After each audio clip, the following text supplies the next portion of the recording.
ओम शांति। ओम शांति। मुरली की तारीख है 10/9/2022। बाबा कहते हैं मीठे बच्चे आपस में मिलकर इस कलयुगी दुनिया से दुख के छप्पड़ को उठाना है, बाप को याद करने का पुण्य करना है। प्रश्न है, ज्ञान की अविनाशी प्रारब्ध होते हुए भी कई बच्चों के पुण्य का खाता जमा होने के बजाय खत्म क्यों हो जाता है? ज्ञान की अविनाशी प्रारब्ध होते हुए भी कई बच्चों के पुण्य का खाता जमा होने के बजाय खत्म क्यों हो जाता है? उत्तर है, क्योंकि पुण्य करते करते बीच में पाप कर लेते। ज्ञानी तो आत्मा कहलाते, संग दोष में आकर कोई पाप किया तो उस पाप के कारण किए हुए पुण्य खत्म हो जाते हैं। बाप का बनकर काम विकार की चोट खाई, बाप का हाथ छोड़ा तो वह पहले से भी अधिक पाप आत्मा बन जाते हैं। उसे कुल कलंकित कहा जाता है। वह बहुत कड़ी सजा के भागी बन जाते। सतगुरु की निंदा कराने के कारण उन्हें ठोर भी नहीं मिल सकता। ओम शांति। आज बाबा ने बच्चों से कहा, आपस में मिलकर इस कलयुगी दुख से दुख के छप्पड़ को उठाना है और बाबा को याद करने का पुण्य करना है।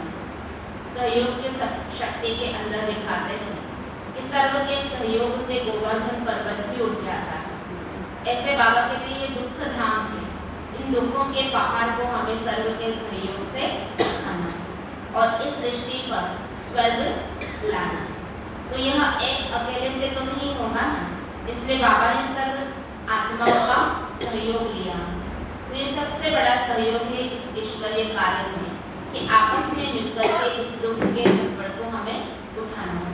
और दूसरी बाबा बात कर रहे हैं कि अगर स्वयं को पुण्य आत्मा बनाना है तो एक ही उपाय है, बाबा की याद। बाप की याद से और श्रेष्ठ कर्म से हम आत्मा पुण्य आत्मा बन सकते हैं। प्रश्न में बाबा ने पूछा है कि ज्ञान की अविनाशी प्रारब्ध होते हुए भी कई बच्चों के पुण्य का खाता जमा होने के बजाय और भी खत्म हो जाता है, तो उसका कारण क्या है?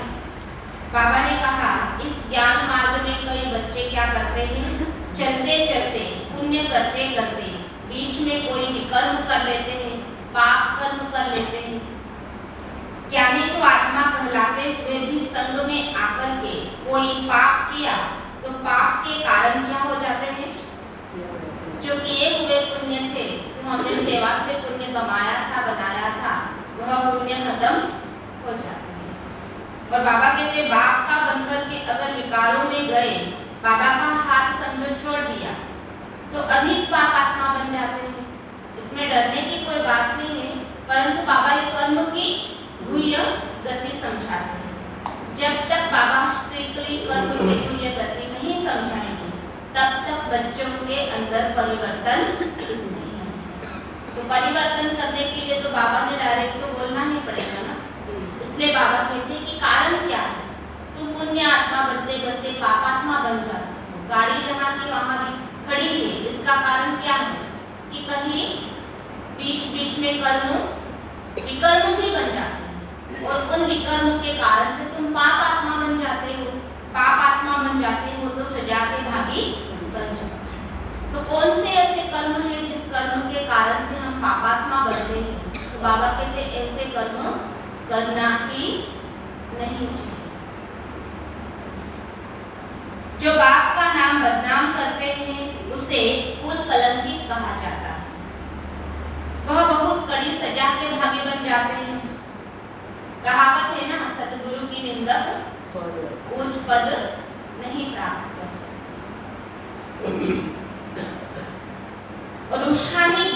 रूहानी बच्चों के साथ रूह रिहान कर रहे हैं। ये बच्चों और बाप की बातचीत बीच में चल रही है, इसे रूह रिहान कहा जाता है। यह तो आत्मा जानती है कि एक ही हमारा बेहद का बाप है। वह तो बच्चे समझ गए मंजिल है मुक्ति, जीवन मुक्ति की। मुक्ति के लिए याद की यात्रा जरूरी है और जीवन मुक्ति के लिए रचना के आदि मध्य अंत को जानना जरूरी है। अब हे दोनों सहज, सृष्टि का 84 जन्मों का चक्र फिरता रहता है। यह तुम बच्चों की बुद्धि में रहना चाहिए। अब हमारा 84 जन्मों का चक्र पूरा होता है। अब हमें वापस घर जाना है। अब वापस तो कोई जा नहीं सकते क्योंकि पाप आत्मा है।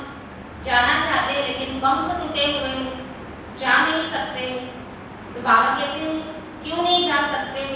क्योंकि आत्माएं पापात्मा बन चुकी है।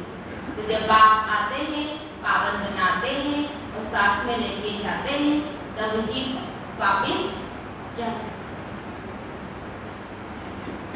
पाप आत्माएं मुक्ति, जीवन मुक्ति में जा नहीं सकती। ऐसे ऐसे विचार करने होते हैं। जो करेगा सो पाएगा और खुशी में रहेगा तथा दूसरों को भी खुशी में लाए। जो करेगा सो पाएगा, तो उसे ऑटोमेटिक खुशी होगी ना। तो बाबा कहते खुद भी खुश रहेगा और दूसरों को भी खुशी में लाए। तुम बच्चों को कृपा व मेहर करनी है, सबको रास्ता बताना, समझाना है।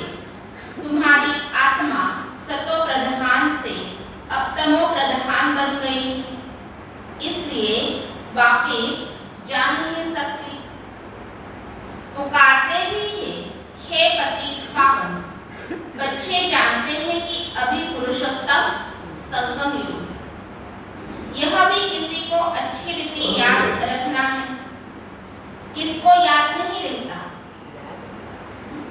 अभी इस समय 2 युग साथ में चल रहे हैं। कलयुग भी चल रहा है और संगम युग भी चल रहा है। तो बाबा कहते हैं हम संगम युग वासी हैं, अच्छी तरह याद रखना। घड़ी घड़ी भूल जाता है, परंतु तुमको अगर संगम युग याद रहे तो भी खुशी का पारा चढ़ा। बाप टीचर याद रहे तो भी खुशी का पारा चढ़ा। किसको बड़ा रोला यानी विघ्न बीच में पड़ता है, किसको थोड़ा पड़ता है? पड़ता तो जरूर है। कई ऊपर जाकर फिर नीचे आ जाते हैं। कोई की अवस्था अच्छी होती है तो दिल पर चढ़ जाते हैं, फिर नीचे गिरते हैं तो की कमाई चढ़ हो जाती है। जैसे दुनिया में कितना दान पुण्य करते हैं, इसलिए कि पुण्य आत्मा बने। फिर अगर पुण्य करते करते पाप कर्म करने लगे तो पाप आत्मा भी बन जाती है। तुम्हारा पुण्य है कि बाप को याद करना, बाबा को याद करना, ये भी सबसे बड़ा। लेकिन उसके साथ में श्रेष्ठ कर्म करना, श्रेष्ठ कर्म का खाता जमा करना, यह भी सबसे बड़ा। याद से ही तुम्हारी आत्मा पुण्य आत्मा बनती है। तो अगर बाप को ही भूल जाए, दूसरे का संग लग जाए, तो बहुत पाप करने से जो कुछ पुण्य किया है वह भी खत्म हो जाएगा। सेंटर खोलते हैं, कल फिर बेमुख हो जाते हैं तो पहले से भी जास्ती गिर जाते हैं, क्योंकि पाप करते हैं ना, पाप का हाथ छोड़ दिया अर्थात पापात्मा बन जाते हैं, तो किए हुए पुण्य भी खत्म। तो वह खाता जमा के बदले ना हो जाता है, ऐसे जमा भी होता है और कर्म के कारण से ना भी हो जाता है। पहले बहुत अच्छी सर्विस करते थे, बात मत पूछो, फिर एकदम गिर जाते। इसलिए ब्राह्मणों की जो बाबा कहते हैं ना माला नहीं बनती, क्यों नहीं बनती?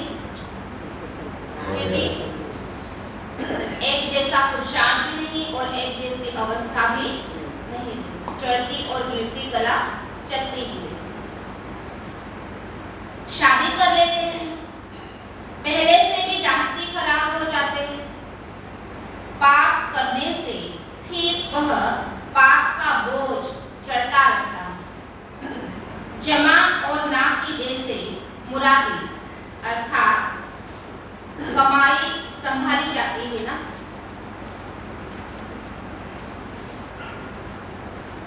परंतु इन बातों को भी कोई समझने वाला ही समझे। पाप भी कोई हल्का कोई बड़ा होता है। बाबा के इतना कर्मों की दुर्य गति तो बाप समझा रहा है, लेकिन समझेंगे कौन? समझने वाला ही समझे। बाप का काम का सबसे बड़ा क्रोध सेकेंड नंबर, लोभ उससे कम, मोह उससे कम, नंबरवार विकारों में भी नंबरवार।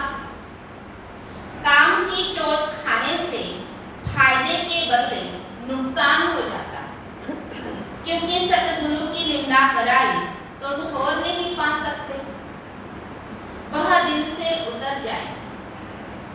बाप का बनकर बाप को छोड़ देते हैं, फिर उसके कर्म पर भी होता है।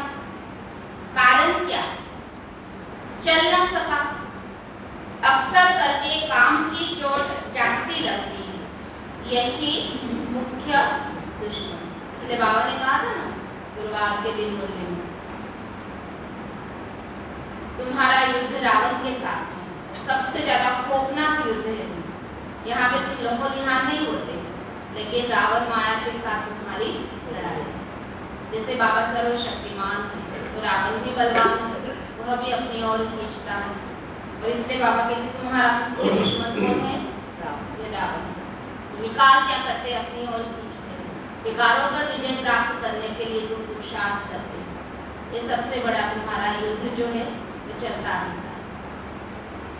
कब सुना क्रोध की एक भी चीज जलाई नहीं, कामी की बनाते। रावण ठहरा ना, बाप कहते हैं काम पर जीत पाने से ही तुम जगत जीत बने। बिल्कुल हरा बैठे तो जीत के बदले हार हो जाती है। बाप को बुलाते ही हे पति पावन आओ। काम से बहुत पीड़ित होते हैं, फिर कहते हैं बाबा काला मुंह कर दिया। बाबा कहेंगे तुम तो फूल कलंकित हो गए हो। क्रोध व मोह के लिए ऐसे नहीं कहेंगे, सारा मदार है काम पर। बुलाते हैं हे पति पावन आओ। बाप आया है, फिर भी पतित बनते रहे तो बाप क्या कहेंगे? क्या कहेंगे बाबा?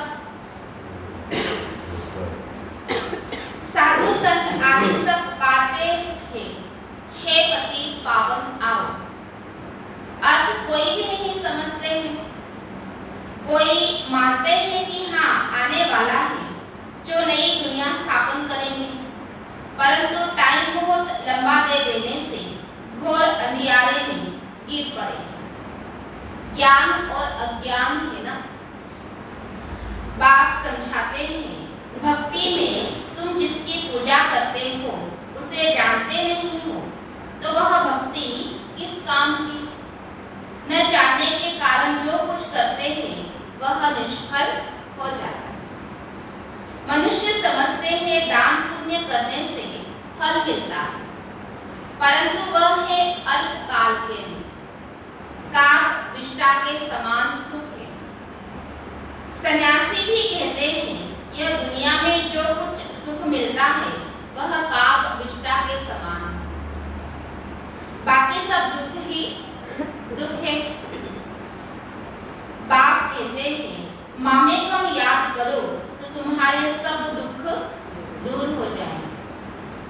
विचार करो कि हम कितना याद करते हैं, जो पुराना हिसाब खत्म भी हो और नया जमा। कितना कोई जमा करते हैं, इसमें धन आदि की बात नहीं। यह तो है कि पाप कैसे मिटे, मूल बात ही है पवित्र बनने। ऐसे भी नहीं समझो कि बाबा को लिखकर देने से कोई जन्म जन्मांतर का खत्म हो जाएगा। पापों का बोझा जन्म जन्मांतर का बहुत है, वह सब नहीं करते। इस जन्म में जो किए उसकी हल्काई हो जाती है, बाकी तो मेहनत बहुत करनी पड़े ना। जितना याद में रहेंगे उतना पापों का बोझा हल्का होता जाए। कोई बच्चे बहुत मेहनत करते हैं, लाखों को रास्ता बताते हैं, 84 का चक्र समझाते हैं, जन्मों के हिसाब का तुम जानते हो। विचार करो कितना योगबल है, हमारा जन्म कब होगा? सतयुग आदि में हो सकेगा। जो बहुत पुरुषार्थ करेंगे वही सतयुग के आदि में भी जन्म लेंगे। ऐसे भी बाबा के बच्चे हैं जो बाबा कहते हैं लाखों को बाबा का परिचय देते हैं, इतना ऊंचा पुरुषार्थ भी करते हैं। तो विचार करो कि हमारा जन्म कब होगा, हमारा नंबर कहाँ लगेगा। वह कोई छिपा थोड़े ही रहेंगे। ऐसे मत समझो कि सभी कोई सतयुग में आएंगे। कोई तो पिछाड़ी में आकर थोड़ा बहुत पद ले ले। जो जास्ती कमाई करते हैं वह जल्दी आते हैं, कम कमाई करते हैं तो देरी से आते हैं। इसलिए बाप को तो वो खुद याद करना चाहिए। और है भी बहुत सहज ना, जो अच्छी रीति याद करेंगे उनको खुशी रहेगी। हम जल्दी नई दुनिया में आएंगे, राजा बनना है तो प्रजा भी तो बनानी होगी ना। प्रजा ही नहीं बनाएंगे तो राजा कैसे बनेंगे? कोई सेंटर खोलते हैं, उनकी कमाई भी बहुत होती है, फायदा होता है, तो 2-3 सेंटर भी खोलते हैं।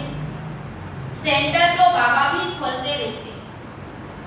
जो करते हैं उनका हिसाब उसमें आ जाता है। मिलकर तुम सब दुख का छप्पर उठाते हो ना, सबका कंधा मिलता है तो हिसाब सबको मिलता है। जितना मेहनत करते हैं उतना उच्च पद मिलता, जो करेगा सो पाए। इसलिए बाबा कहते राजा बनना है तो प्रजा भी बनानी पड़ेगी।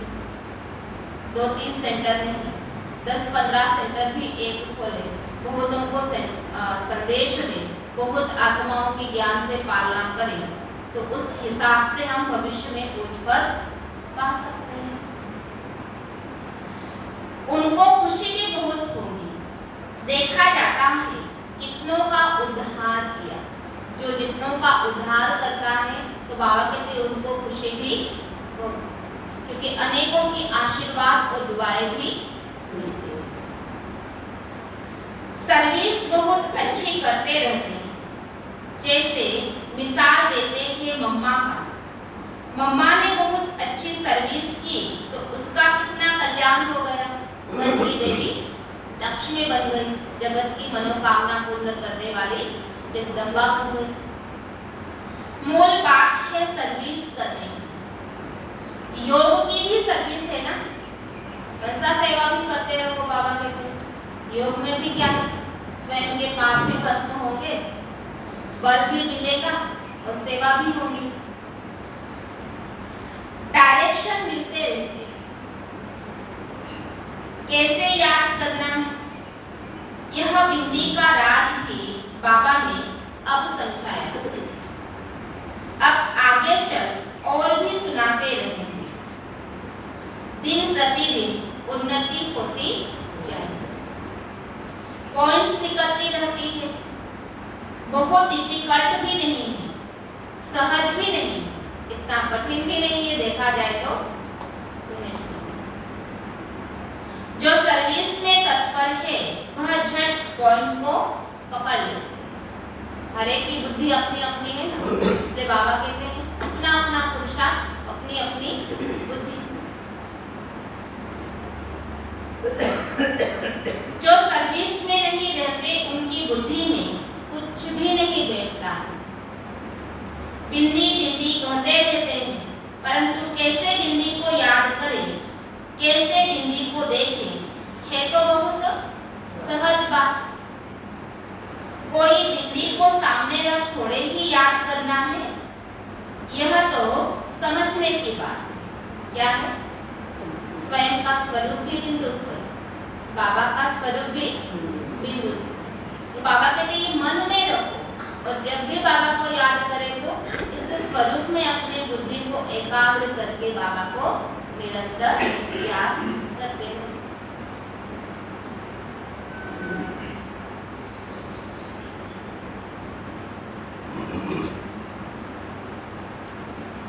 आत्मा कितनी छोटी है ना, आत्मा का नाम, देश, काल कोई बता नहीं सकेगा।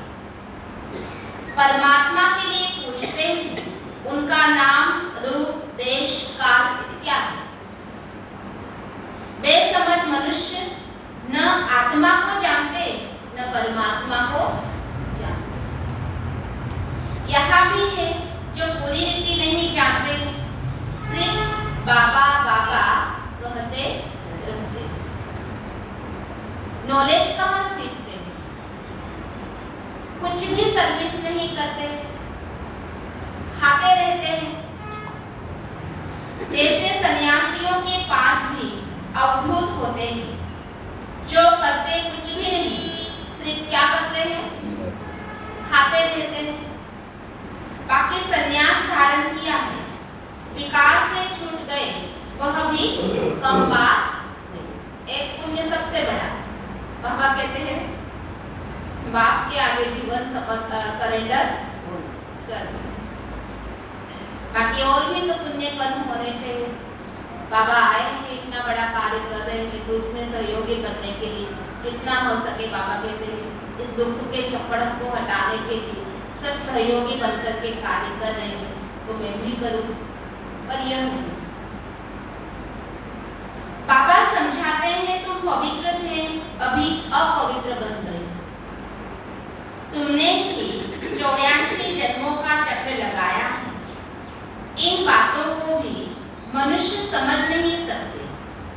भक्ति बिल्कुल अलग है, ज्ञान बिल्कुल ही अलग है। रात दिन का फर्क है ना।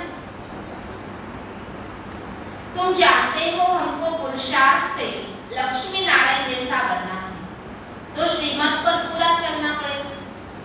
मेहनत तो है ना। बाकी यह बीमारी आदि तो चलती रहेगी, यह निशानी अंत तक दिखाई देंगी। फिर तुम गुम हो जाती, फिर कोई दुख नहीं रहेगा। बाप को कहते ही है, दुख हरता सुख करता। हे लिबरेटर, रहम करो, तो फिर सब दुख से छूट जाते। दुख में ही मनुष्य बहुत सिमरन करते, हे प्रभु, हे राम। दुख के टाइम सब कहेंगे भगवान को ऑटोमेटिकली याद आता है। जब कोई दुख आता है तो भगवान ऑटोमेटिकली याद आता है। दुख के लिए कहा जाता है ना, दुख में सिमरन सब करे, सुख में करे नहीं। सुख आता है तो इतना नहीं याद आता, परंतु भगवान कौन है यह कोई जानते ही नहीं है। सिर्फ कहेंगे गॉड फादर को याद करो, खुदा को याद करो। तुम तो अच्छी रीति जानते हो वह हमारा बाप है। बाप ही सिखलाते हैं अपने को आत्मा समझ मुझे याद करो। भक्ति मार्ग में ऐसे कहेंगे क्या कि अपने को आत्मा समझ बाप को याद करो? नहीं। कितने प्रकार की अथाह भक्ति है, ज्ञान एक ही है। समझते हैं भक्ति से भगवान मिले। भक्ति कब से शुरू होती है, कौन जास्ती भक्ति करता है यह किसी को पता नहीं। क्या अर्जुन 40,000 वर्ष भक्ति करते रहेंगे? कहाँ तक भक्ति करेंगे? अभी तुम जानते हो इतना समय भक्ति चलती है, इतना समय ज्ञान चलता है। भक्तों को पता नहीं चलता, उन्हों को समझाने के लिए इतनी प्रदर्शनी आदि करते हैं। प्रदर्शनी में भी फोटो में कोई निकलते हैं, आगे चलकर और निकलेंगे। यहाँ भी कितने ढेर के ढेर आते हैं ना। तुम कितने थोड़े हो जो सच्चे ब्राह्मण पवित्र रहते हैं, जो रेगुलर हो वह आवे। परंतु यह भी हिसाब निकाल न सके कि सच्चे ब्राह्मण कितने हैं। बहुत झूठे भी हैं। ब्राह्मणों का काम ही है कथा सुनाना। बाबा भी कथा सुनाते रहते हैं ना, तुमको भी कथा सुनानी। कौन सी कथा? 3-4 प्रकार की कथा है। क्या? सत्यनारायण की कथा है, बिजली की कथा है ना, अमरनाथ की कथा है। यथा राजा रानी, यथा बाप तथा बच्चे। बच्चों का काम ही है गीता सुनाना। जब बाप आया है सच्ची गीता सुना रहा है तो बच्चों का काम भी बाप से सुनकर के औरों को सुना। परंतु सब कहाँ सुनाते हैं? तुम जानते हो ज्ञान की पुस्तक एक ही है, गीता। वह है सर्वशास्त्रमणि शिरोमणि। उसमें सब आ गया। अभी कॉन्फ्रेंस चल रही थी ना 3 से 7 तारीख तक गीता का भगवान सिद्ध करने के लिए।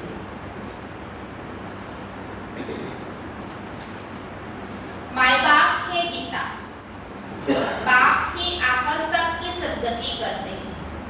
यह भी लिख सकते हो कि शिव बाबा की जयंती ही हीरे तुल्य, बाकी सब की जयंतियां कोड़ी तुल्य। बाप को तो सब याद करते हैं।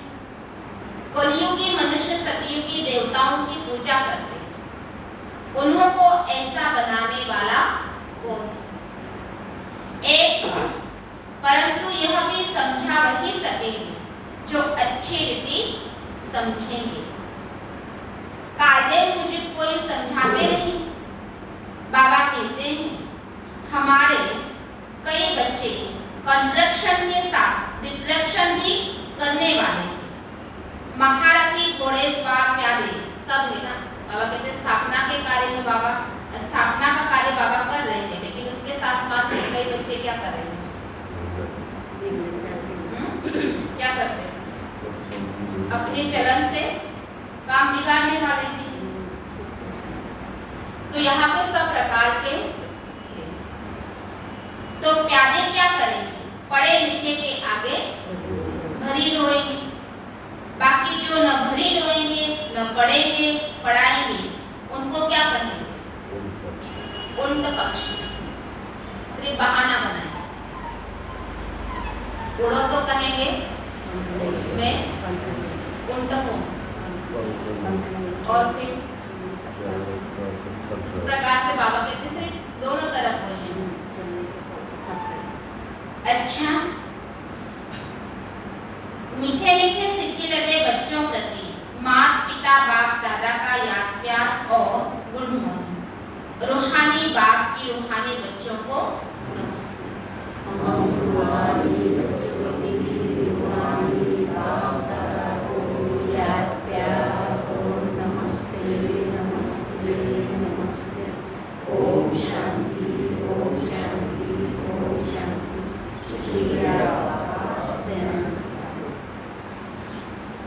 साधना के लिए मुख्य सार है। पहली पॉइंट, पाप बिंदी है। इस बात को यथार्थ समझकर बाप को याद करना, बिंदी बिंदी कहकर मूंझना नहीं, सर्विस पर तत्पर रहना है। दूसरी पॉइंट, सच्ची गीता सुननी है और सुनानी है। सच्चा ब्राह्मण बनने के लिए पवित्र रहना, रेगुलर पढ़ाई जरूर करनी। आज का वरदान है, सदा खुशी की खुराक खाने वाले और खुशी बांटने वाले खुश नसीब बेफिक्र बादशाह भव। ब्राह्मण जीवन की खुराक खुशी है। जो सदा खुशी की खुराक खाने वाले और खुशी बांटने वाले हैं, वह खुश नसीब है। उनके दिल से यही निकलता है कि मेरे जैसा खुश नसीब और कोई नहीं। भले सागर की लहरें भी डुबोने आ जाए तो भी फिक्र नहीं, क्योंकि जो योग युक्त है वह सदा ही सेठ है। इसलिए सारे कल्प में इस समय ही आप बेफिक्र जीवन का अनुभव करते हैं। सतयुग में भी बेफिक्र होंगे, लेकिन ज्ञान नहीं। स्लोगन है, सहज पुरुषार्थी बनना है तो सर्व की दुआओं से स्वयं को भरपूर करो। सहज पुरुषार्थी बनना है तो सर्व की दुआओं से स्वयं को भरपूर करो। वरदान रिपीट, सदा खुशी की खुराक खाने और खुशी बांटने वाले खुश नसीब बेफिक्र बादशाह